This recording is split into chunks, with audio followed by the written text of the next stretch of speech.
Baik, terima kasih Mas Budi. Assalamualaikum warahmatullahi wabarakatuh. Selamat sore, salam sejahtera.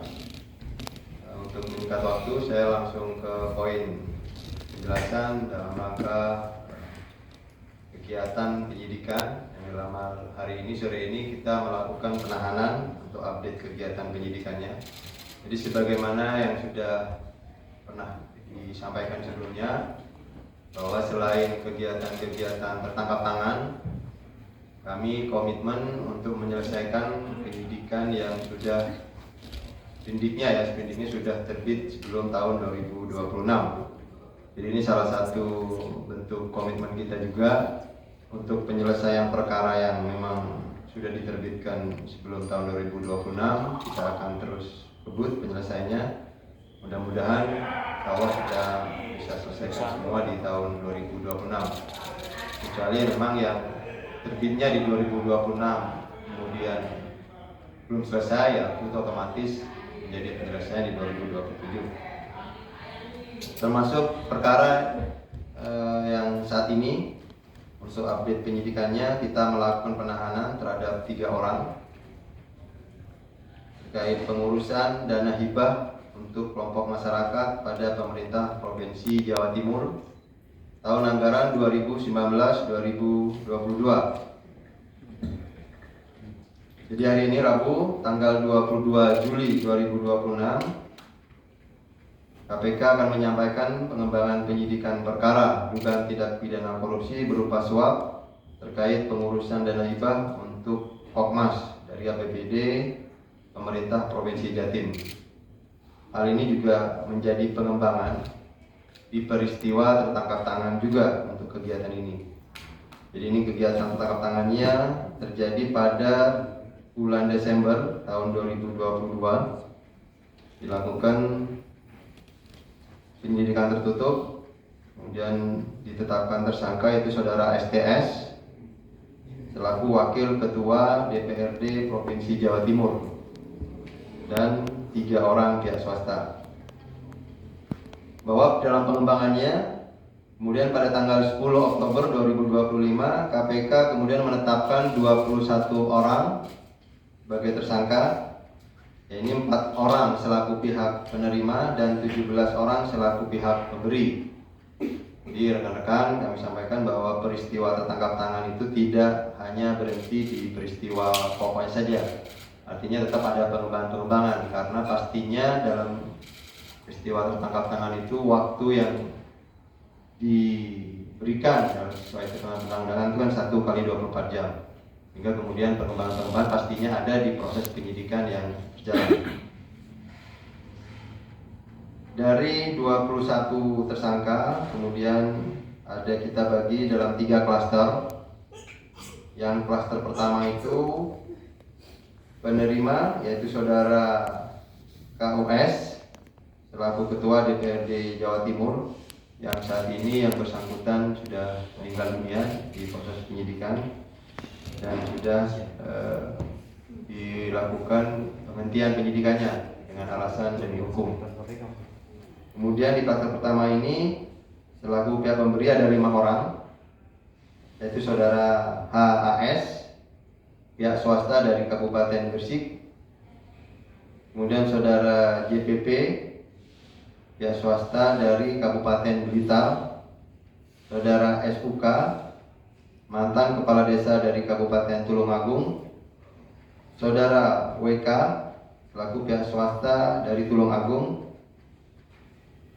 Dan saudara AR, selaku pihak swasta dari Tulungagung yang saat ini kondisi sedang sakit. Dan terhadap yang 4 pemberi di atas sebelumnya itu sudah dilakukan proses persidangannya. Kemudian klaster kedua, ini selaku penerima ada 2, saudara AS selaku anggota DPR RI 2024-2029 saat ini ya, dan sekaligus wakil ketua DPRD Jatim 2019-2024 saat peristiwa pidananya. Kemudian penerima BGS selaku staf saudara AS dari anggota DPRD Jatim atau pihak swasta. Kemudian ada dari pihak pemberi di klaster kedua, yaitu saudara RWR selaku pihak swasta dari Kabupaten Bangkalan, saudara MM selaku pihak swasta di Kabupaten Probolinggo. Yang bersangkutan saat ini juga menjabat anggota DPRD Provinsi Jawa Timur periode 2024-2029. Saudara MF selaku pihak swasta dari Kabupaten Pasuruan, dan saudara AY selaku pihak swasta dari Kabupaten Pasuruan. Ini yang nanti hari ini kita lakukan penahanan sesuai jadwal yang ditentukan oleh penyidik. Kemudian untuk lanjutannya, untuk masih pemberi di klaster kedua ada saudara MHD selaku anggota DPRD Provinsi Jawa Timur periode 2019-2024, saudara FA selaku wakil ketua anggota DPRD Kabupaten Sampang periode 2019-2024, saudara JJ selaku wakil ketua anggota DPRD Kabupaten Probolinggo periode 2019-2024, saudara AH selaku pihak swasta dari Kabupaten Sampang, saudara AA selaku pihak swasta dari Kabupaten Sampang, dan saudara AM selaku pihak swasta dari Kabupaten Sampang. Kemudian ada klaster ketiga, ini kami sampaikan terlebih dahulu untuk posisi penerima tersangka yang sudah ditetapkan 21 orang ya. Dari penerima di klaster ketiga ini ada saudara AI, ini selaku wakil ketua DPRD Jatim 2019-2024. Sedangkan untuk pemberinya ada 2 orang, saudara AJ selaku pihak swasta dari Kabupaten Sumeneb, dan saudara MS selaku pihak swasta dari Kabupaten Bangkalan. Jadi itu adalah 21 tersangka yang sudah ditetapkan kemudian dari hasil pengembangan peristiwa tertangkap tangan di awal. Dan kemudian pada hari ini Rabu, untuk update-nya tanggal 22 Juli 2026 KPK melakukan penahanan terhadap 3 tersangka tadi di klaster yang pertama. 3 tersangka ini dari pihak pemberi. Saya ulangi, dari klaster kedua ya, dari sisi pemberi, yaitu ada saudara AY selaku pihak swasta dari Kabupaten Pasuruan, saudara MF selaku pihak swasta dari Kabupaten Pasuruan, dan saudara RWR selaku pihak swasta dari Kabupaten Bangkalan. Jadi ada 3 yang semestinya sesuai jadwal di panggilan itu ada 4 tersangka yang hari ini dipanggil, tetapi ada 1 yang kemudian berhalangan. Terhadap saudara AY, saudara RWR, dan saudara MF sebagai pemberi disangka melanggar pasal 5 ayat 1 huruf A atau huruf B atau pasal 13 Undang-Undang Nomor 3199 tentang pemberantasan tindak pidana korupsi sebagaimana telah diubah dengan Undang-Undang Nomor 20 tahun 2001 tentang perubahan atas Undang-Undang Nomor 31 tentang pemberantasan tindak pidana korupsi. Junto pasal 55 ayat 1 ke 1 KUHP. Ini kenapa masih menggunakan KUHP yang lama dan kenapa masih menggunakan pasal 5 di Undang-Undang Tipikor ya, karena memang surat perintah penyidikannya masih tahun 2024. Jadi sebelum berlakunya undang-undang baru. Terhadap ketiga tersangka tersebut dilakukan penahanan untuk 20 hari pertama terhitung sejak tanggal hari ini 22 Juli sampai dengan 10 Agustus 2026 di Rutan Cabang Gedung Merah Putih KPK.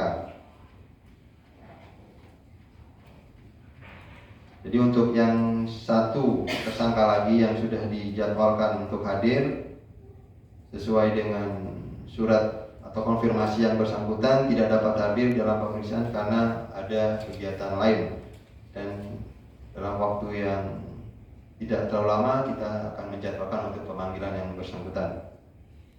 Untuk konstruksi perkara 3 kita lakukan penahanan tersebut di klaster yang kedua tadi ya, bahwa saudara AS sebagai salah satu pimpinan DPRD Jawa Timur 2019-2022 bersama-sama dengan ketua fraksi melakukan rapat untuk menentukan besaran jatah dana hibah per anggota DPRD Jawa Timur atas besaran alokasi dana hibah dari Provinsi Jawa Timur yang dialokasikan sebagai pokir atau pokok pikiran anggota dewan.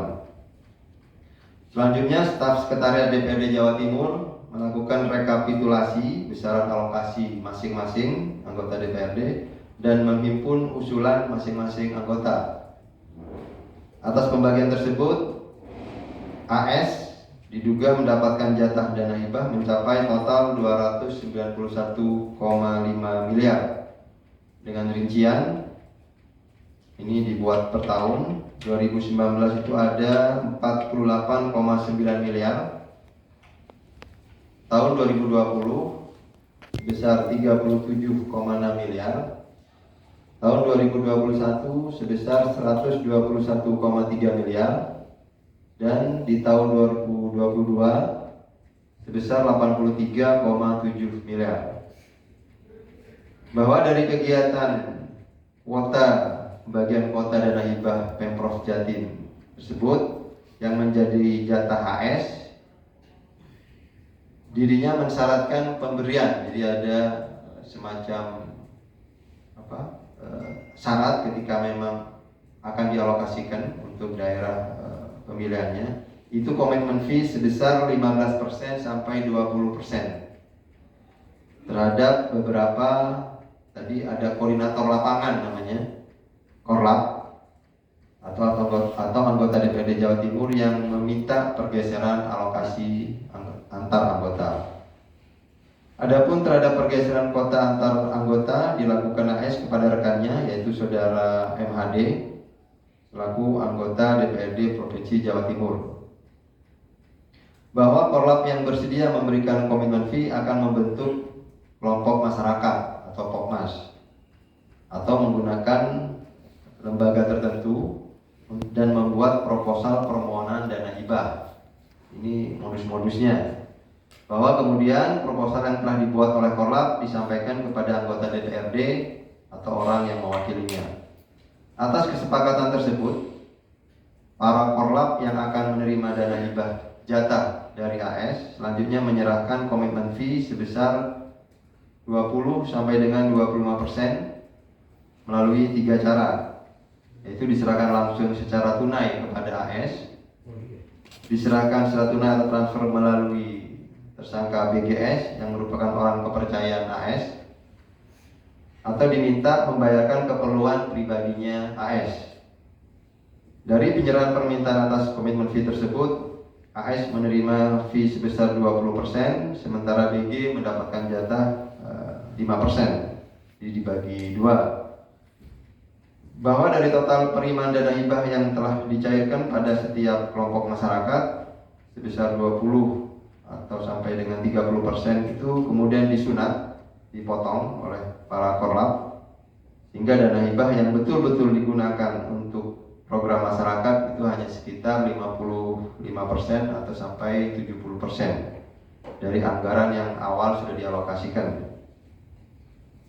Kemudian atas jatah dana hibah yang didapat AS tersebut, tersangka AY, RWR, dan MF melakukan pengkondisian untuk mendapatkan porsi bagi daerahnya, sehingga AS melalui BGS diduga menerima ijon, diterima di awal. Kurang-kurangnya untuk jumlahnya itu sebesar 6,9 miliar dari ketiga tersangka yang hari ini dilakukan penahanan, yaitu dari saudara AY itu memberikan uang sejumlah 1,87 miliar untuk mendapatkan dana hibah yang akan didapatkan yaitu sebesar 14,8 miliar. Dari saudara RWR itu memberikan uang sejumlah 1,42 miliar untuk mendapatkan dana hibah sebesar 28,9 miliar. Dan saudara MF memberikan uang sejumlah 3,61 miliar untuk mendapatkan dana hibah sebesar 24 miliar. Dalam perkara ini KPK juga telah melakukan penyitaan terhadap aset-aset milik KS dan BGS dengan total kurang lebih senilai 22 miliar. Jadi tim sudah melakukan upaya-upaya aset recovery, yaitu meliputi satu bidang tanah di Kecamatan Jambangan, Surabaya, itu nilainya sebesar 4,5 miliar. Ada 2 unit ruko di kota Surabaya dengan total senilai 3 miliar. Kemudian 1 unit rumah di Kecamatan Jambangan juga, Surabaya, senilai 4 miliar. Lalu ada 1 unit apartemen di kota Malang, senilai 1 miliar. Berikutnya 1 unit GOR di Kabupaten Probolinggo senilai 3 miliar. 1 unit SPBE di Kabupaten Banyuwangi senilai 2 miliar. Kemudian ada 3 unit rumah, ini masing-masing lokasinya di Sidotopo, Surabaya, Mojokerto, dan Pasuruan. Selanjutnya KPK masih akan terus melakukan pendalaman aliran-aliran uang yang tadi ditemukan sesuai fakta di proses penyidikan, termasuk penelusuran aset apabila memang masih ditemukan dari para tersangka yang sudah ditetapkan, dan pastinya diduga atau hasil dari tindak pidana korupsi yang dilakukan oleh para tersangka.